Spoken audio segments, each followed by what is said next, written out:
Hi, I'm Amy Dolan, the host of the Feeding People podcast, a show about the magic that happens around a table as people share food with each other. Here's a little bit about me and how we got here exactly. So it was about 10 years ago, my husband Kelly and we lived in a small suburban apartment. We felt really, really lonely. We had very little money to fix our apartment into something great. And we knew that we needed and wanted a new life, but we didn't know how or what that would entail exactly. So I'm not joking when I say this, but I started watching Rachael Ray's daytime show pretty regularly.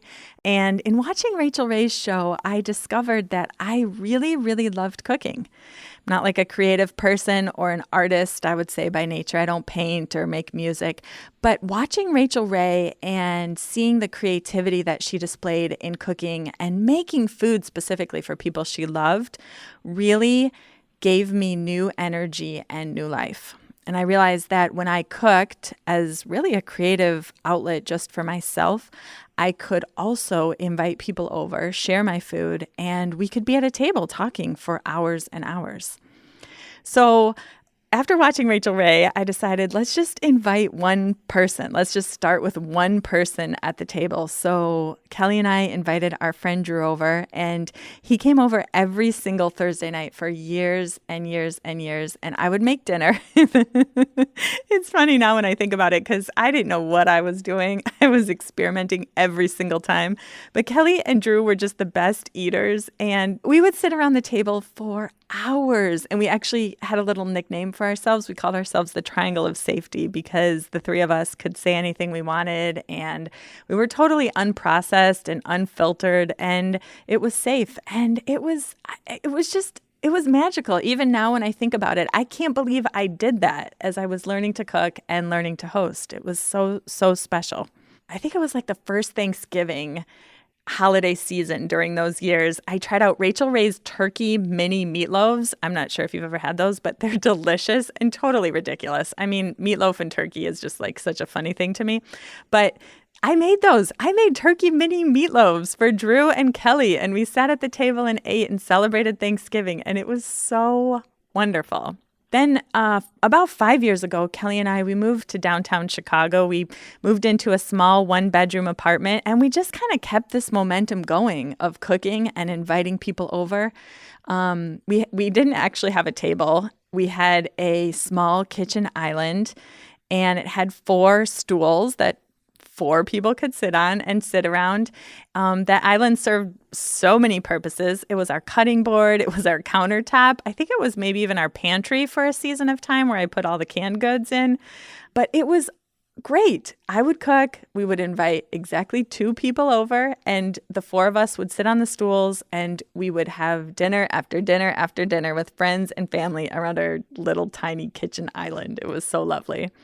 Okay, so just like to be super clear about all of this, I'm not a trained chef. I've been to exactly one cooking class in my entire life. I can remember what I learned to make in that one cooking class. But I love to think about food. I love to learn about food. I read every single cookbook that I can get my hands on. And what I think is most important, I actually practice cooking. It's like a phrase that I use for myself. Amy, you're just practicing cooking. But I practice cooking every single night that I can. I cook for me and Kelly, or friends are coming over, family's coming over. I practice. And hopefully I'm never pretending that the meal is perfect or that I've got all the ingredients figured out. I'm always learning, always practicing, which I think is the key to feeling more confident in making food for people. Hey, it's never perfect. You can add, I always put salt out and say, hey, you can add more salt if you need. I'm not offended. But the key is doing it as often as you can so that you feel more confident and you learn more as you go along. So also, in addition to living in Chicago with my husband, Kelly, and the cutest pit bull you will ever see. His name is Maddox, by the way.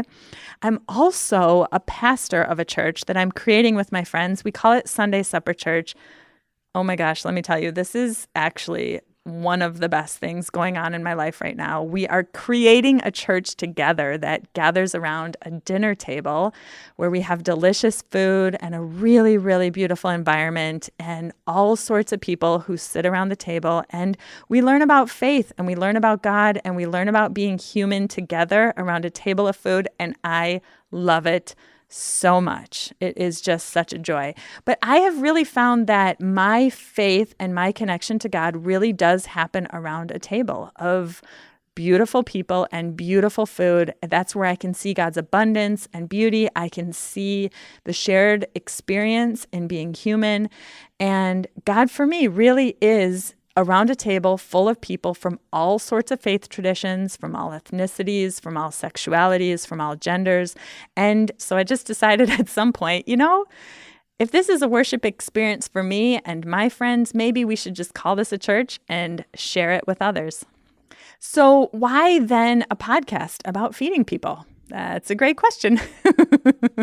First, I believe food is beauty and power and love, and that feeding people and being fed really is one of the greatest things we have to share with each other, right? Making a great meal for someone is one of the greatest expressions of love. Receiving a beautiful meal from someone is one of the ways that most of us feel so deeply loved.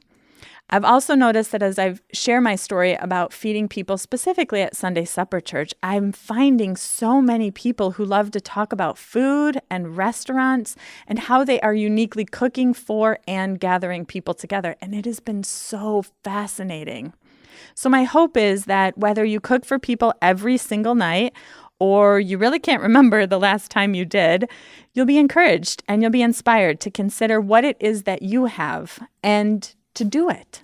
My hope is that in listening to my guests who are feeding people literally in a million different ways, that you'll be reminded that there literally are a million different ways to feed people, and that all of us would be reminded the very best way to feed people is as ourselves.